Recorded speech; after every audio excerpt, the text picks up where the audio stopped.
คันเขาให้เลือกเขาจะให้เลือกพรรคเพื่อไทยเลือกก่อนแนะนำกลุ่มเสื้อแดงแนะนำนายกทักษิณเพราะว่าเขาแนะนำการค้าการขายเขาเอิ้นว่าประเทศอีสานตะกี้ก็ไทยก็เอิ้นลาวอีสานลาวก็เอิ้นไทยอีสานเขาเอิ้นประเทศอีสานก็มันการค้าการขายทั่วโลกเขาไปหมดอันนั้นเรื่องเศรษฐกิจการค้าการขายอันนั้นก็ประวัติอันแบ่งปันตะกี้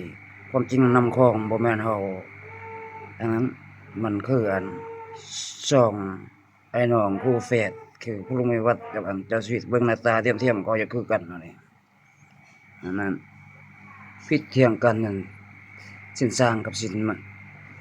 มิ่นเกินตัวให้กันว่าเกินเร่ก็มันตัวให้คือปลาลอมเว้าว่าผู้ไม่วัดเฮ็ดให้อย่างนั้นจากชีวิตนี่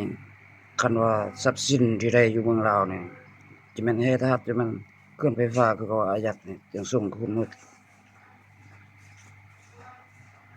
จะแม่นสร้างเอามาคืนก็กลับคืนสร้างเมืองลาว